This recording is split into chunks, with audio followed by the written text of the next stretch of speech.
Hello everyone and welcome back to my channel, and welcome if you are new here. I'm Andrea M, and this is the lead-in video to our latest paranormal video from our trip from this weekend to the old Dalmorton ghost town, about an hour or so from Grafton on the old Glen Innes Road. So the things we experienced in this video are absolutely crazy, as you will see.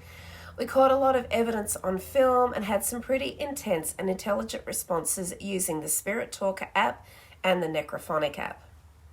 We caught a light anomaly at the old police station, which I'm going to put in here, and some crazy spooky faces and in photos that we took at the old butcher shop and the school. So not only is this a lead-in video for the investigation, but it's also a chance to let you guys know about the main track used in the video. So I have this amazing friend named Dean Collingridge who makes amazing music with his alternative band, Mrs. Mangle.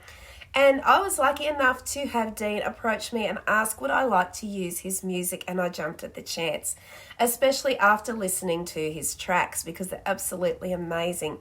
They do a lot of scary alternative rock, which is perfect for these videos. So please thank Dean and his amazing band for the track that we used in this video called Requiem of Isolation.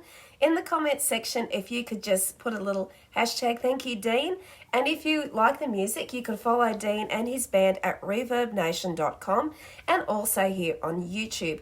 So please go and subscribe to his channel. It's Dean Collingridge. Give him all the likes, comments, and share his music because these guys are amazing. And I will be leaving links to Dean's YouTube channel and Reverb Nation in the description box below. So go follow and subscribe. I promise you will not be sorry. These guys are absolutely stellar. And also another big thank you to Bianca's fiance, Derry Moroney, who took us these amazing drone shots of the layout of the Dalmorton area and the bridge spanning the Boyd River. And Derry is a very accomplished photographer. He had his first exhibition last year. I think it was around about June when he was very successful with that. But we're always trying to help our friends further themselves. So please go to Derry's YouTube channel. It's Derry Moroney Photography, where you can see more of his drone photography and his drone footage, which is absolutely amazing. And thank you so much, Derry, for allowing me to use some of your photographs for today's video. As you'll see right here, they are absolutely stunning. So what happened with the main video, though, I was going to use some of the drone footage that Derry got for the main video, but what's happened is the main video is nearly 90 minutes long, and I thought it's going to be too long if I'm dropping drone footage here and there in it as well. It could swell out to 2 hours. And for where I live, I'm not sure if my connection capabilities would handle that much data.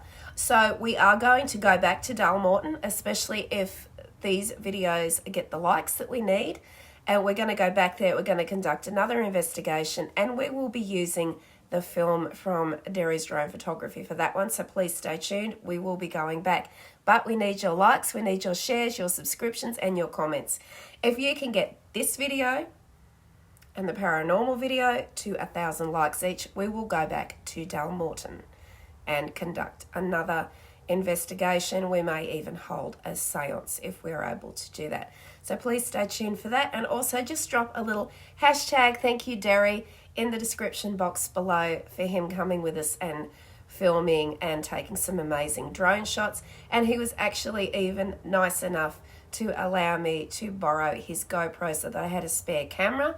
Because what happened when we finished up at Coots Crossing the week before, I was getting all my stuff ready, getting everything out ready to charge it for Dalmorton, and one of my GoPro batteries has vanished into thin air. I distinctly remember putting it in the pocket in my backpack. I always keep my backpack zipped so nothing falls out in the cars or whatever. It's gone, and I only have one GoPro battery now. The other spare battery I have doesn't work. So now I'm up for getting more GoPro batteries before we go on any more adventures.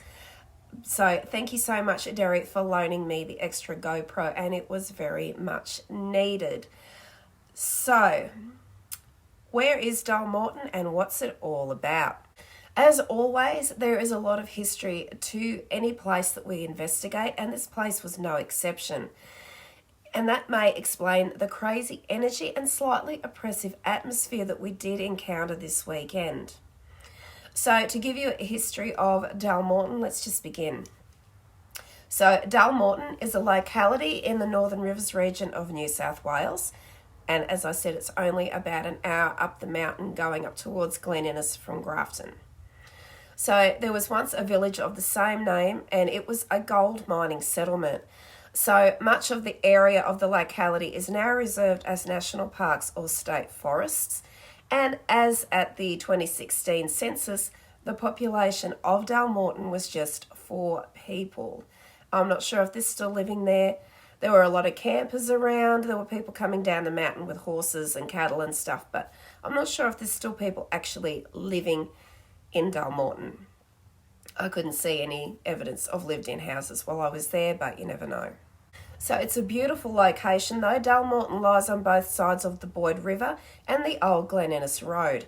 So the old village site, I'm going to pop in one of Derry's drone pictures right here, will show you a bird's eye view of the old village. The old village site lies on the left bank of the Boyd River around the junction of Chalundi Road and Old Glen Innes Road, close to where the Chalundi Road crosses the Boyd River. So the area known as Dalmorton lies on the traditional lands of the Ban Bay, a group of the Gambanya. And I got roasted in the comments on my last video. I didn't realise that Coots Crossing was actually Gambanya land. I just thought all the land around Grafton, from what I was handed in the research I got, was Bundjalung, but apparently it is Gambanya, and I do apologise for that. I get my information from the internet, so please don't roast me if I get it wrong, but you can gently correct me if you would like. I would like to try and get as accurate as I can. So that's what happened there. So the land of Dalmorton lies on Gambanya land, and I'm sorry if I'm pronouncing it wrong. I have trouble pronouncing most English words. It's just me. I'm shocking, and I do apologise for that. So Dalmorton used to be a gold mining community, and gold was found in the valley of the Boyd River, then also known as the Little River, around the future site of Dalmorton in around 1871. The gold was found in quartz reefs, and reef mining dominated the field. Initially, several gold reefs were worked, providing work for 600 men. So the population of Dalmorton, when it was in its heyday, and I could not believe this were up there because it is very isolated. There's not very many people around, but back in the day, it was home to about 5,000 people. So I found that very interesting indeed. So by about 1877, there was only one rich gold reef, 12 inches thick, and with gold visible in the quartz, being worked at Dalmorton, and the number of men working had fallen to around 20. However, gold mining continued in the wider area around the village well into the 1890s, and on a smaller scale after that. The last mine in the area closed in around 1942, which is really not that long ago in the grand scheme of things.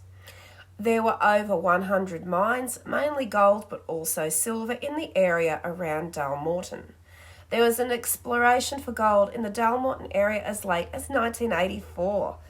And I think that's just so cool that people were still looking for gold as late as 1984. And actually, while we were up there the other day, there were still people that were camping, and they were actually like in the river looking for gold, see if they could get like a little nugget or something. So it's really cool, and this is another thing we'd love to do. We'd love to just go back up there for a day just to do a little bit of prospecting and more photography and just have a picnic. I actually, if I could get something somewhat secure, and that had a toilet and a shower, I would be happy probably to camp up there for a weekend. But I think I'd need one of those luxury caravans to do it because I'm a sook. And I don't like the smell of cow poopy, and there was cow poopy everywhere. So it would have to be in a very controlled setting if I was to camp up there, but it would be lovely. And I do have friends that camp there quite often. And as Kevin was telling us as well, that's actually his office up there. He works at a place called Exodus, and he takes the kids down the river on their kayaks and things like that. So there's adventure kayaking. It is actually a really beautiful area despite the eerie atmosphere. To get back into the history of Dalmorton and the mining village, so a site for the village of Dalmorton was declared in February of 1874. Although there was already a settlement there by then, the origin of the name Dalmorton is uncertain, but is probably taken from the name of a nearby quartz reef mining lease. Earlier unofficial names were Dalmorton Reefs or just Dalmorton, and it was said to be known locally as the Reef.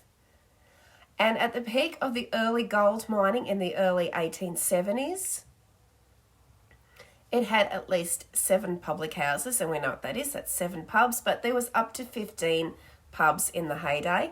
It had a post office using the name Dalmorton, and it was opened around 1872. However, by only 1877, Dalmorton had shrunk to 1 street, 1 hotel named Rudd's, 3 stores, and many empty houses, and they were at that time without a church or school. So, dependent upon mining activity, the village seems to have revived somewhat in the early 1890s, but was then in decline again by around 1895. And I think that's just such a shame. Makes for a great video for us with the abandoned houses and the abandoned cemetery and the spooky tunnel, but I kind of would have loved to have seen what it looked like when there were lots of houses and people were living there and it was thriving. So in 1891, the population of Dalmorton was around 200. In 1894, there were 3 Indigenous people counted as living at Dalmorton, and in 1906, there were around about 8. So it's kind of shrunk and swelled over the time, as you would expect with the decline of the mining operation in the area. So in 1912, the licence of the last of the village's hotels, the Dalmorton Hotel, was sold and applied to a new hotel at South Grafton. In 1918, Dalmorton was described as a few scattered dwellings occupied for the most part by tenacious fossickers who were not willing to give up the search for the elusive streak. And what that means is the gold seams that would come through the reefs. And the few remaining inhabitants were badly affected by the Spanish influenza pandemic in 1919, which is very interesting considering what we have all just gone through with COVID-19. The village had a school from 1879 to 1914 and again from 1926 to 1931. There was a police station at Dalmorton by 1881, and the village was also the site of a police court. So with the post-mining decline and without gold mining, with limited agricultural potential, the village became dependent for a time on timber milling. Hoop pine grew in the area, and in the valley there were sawmills near Dalmorton. One sawmill was badly damaged by a bushfire in 1936, but Dalmorton continued as a timber village well into the 1940s. At the 1921 census, the population of Dalmorton was around about 22 people or so.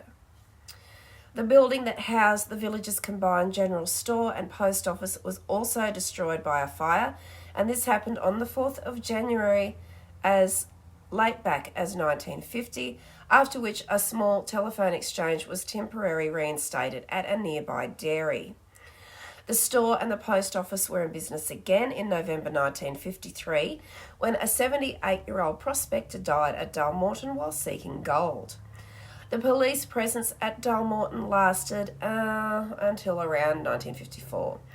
A newer road from Grafton to Glen Innes became the main highway, and as it bypassed Dalmorton, the police station was just no longer needed.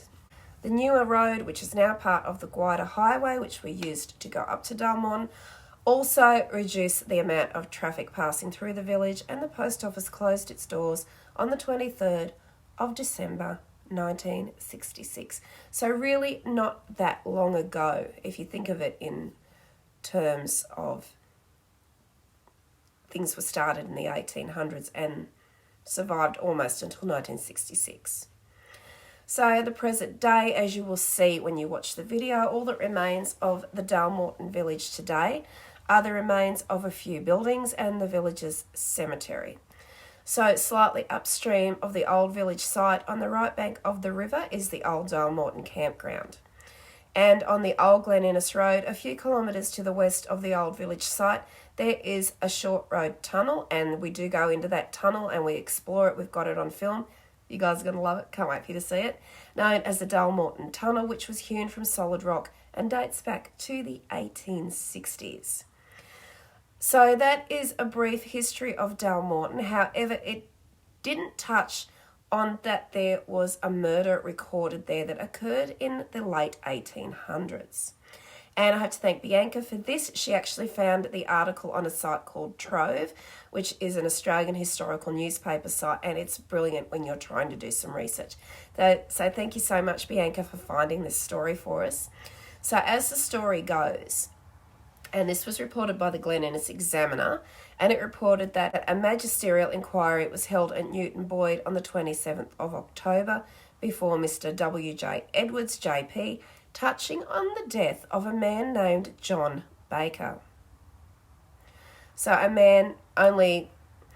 You have to realise too, this article that we have is kind of written a little funny. It was a little bit hard for me to understand, so I'll translate it as best I can. It's kind of like it's written the way they would have spoken back then. So I have to kind of decipher it a little bit, but you will get the general idea of what happened to this gentleman. So there was a man known as T. Johnson deposed that he was the constable and he was stationed at Dalmorton. And from information received, proceeded to Newton Boyd on Monday, the 25th of October, and he found the deceased lying at the house of one Charles Hino, the accommodation housekeeper at Newton Boyd. The victim at the time was alive but unconscious, but subsequently died later of injuries to his head. So his head was examined and the body was examined, and they found 2 wounds on the back of the head, apparently made by a sharp instrument.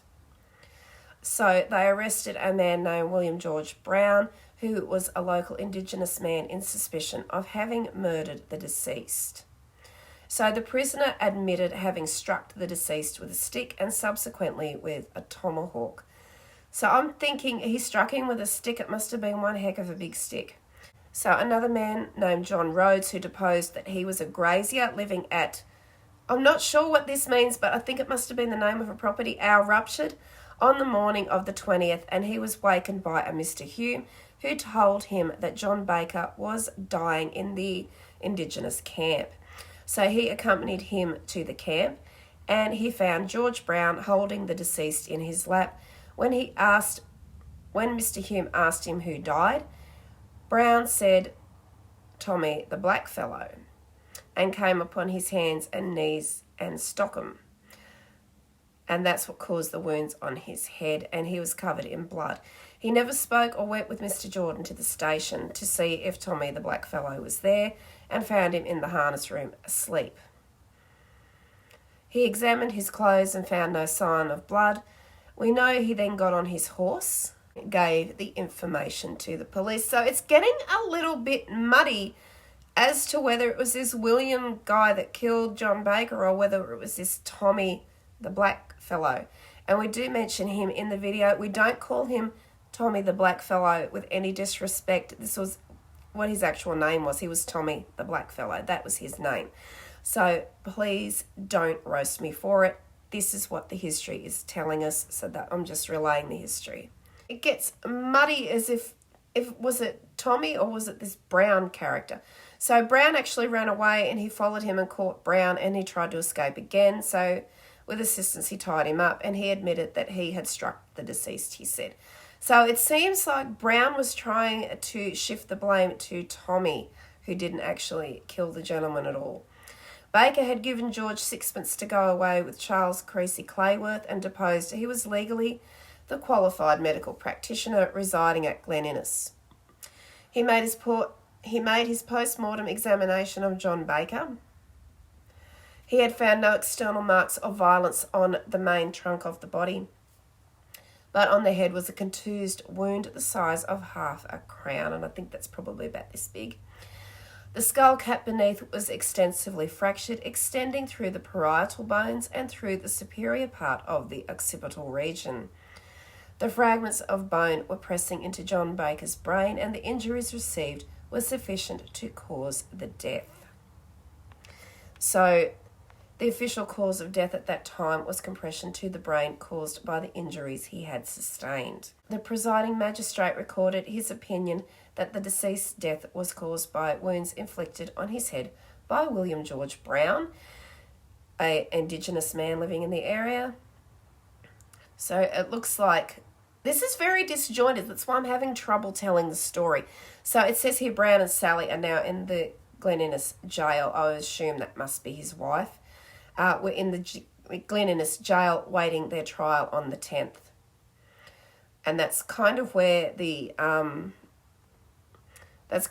Trove article finishes. There wasn't any more, so I'm not sure exactly what their sentences were or what happened to them. I would love to find out though, so if I do find out any more, I will include it on a later video when we return to Dalmorton. So that was the first case of murder that we were able to find in the history, but with the Spanish flu outbreak and some of the responses on the necrophonic and during our Estes method suggest that many more tragic and violent deaths and other horribly violent things did go on in the old mining town back in the day. But let me just say, it is an amazing location up in the mountains, and for all its tragic history, it's a beautiful, beautiful area. And as I said before, despite its eeriness. So that's where I'll leave the history and avoid dropping spoilers, because this is one of the most active investigations we've done to date, and I really want you guys to just sit back, grab a drink, grab a snack. It's an hour and a half long, so get comfy, and I just want you guys to enjoy the video, have fun with it. Doesn't matter if you believe in ghosts or not, it's a fun video, so just watch, even if you don't believe, it's okay. So also want to let you guys know what's coming up this week, and we're having a break in observance of a holiday I like to celebrate. May 6th will be our next investigation, and to give us a break from travelling, we're sticking a little closer to home. And then the following weekend, we are hitting the road again. But as always, if you want to see where we're going over the next few weeks, you are going to just have to keep watching, because I'm not giving anything away. So keep those subscriptions, likes, shares and comments coming. And as I have said before, we are trying to get to our first 1,000 subscribers so that we can enter the partnership program and be able to fund further trips afield. And that will mean better videos for you guys coming up. And it also means I will be able to buy a better and more reliable, up-to-date equipment to shoot with. And also, before I finish up, it's actually Anzac Day here in Australia today. And my grandfather Wesley served on a boat in New Guinea, which the conditions were pretty horrible, and the family believed, as my mum did anyway, that it shortened his lifespan, and he died long before I was born, and I never got to meet my grandfather. But I always feel so close to him on Anzac Day. So to all the veterans, the police, the paramedics, the firefighters, the future veterans and our wonderful state emergency service, thank you for your service and sacrifice. Lest we forget, they will be remembered, we will remember them. And on that note, I'm going to end off the video, and hopefully both should be up sometime today or tomorrow. I am a little nervous about the length of the investigation. It's an hour and a half. I've never uploaded such a huge video before, so I'm hoping it goes okay. But as always, thank you all so much for watching. I love you all very much. I appreciate every single one of you. And I will be seeing you all again very soon in my next video. Stay safe, everybody. Much love again, and bye for now.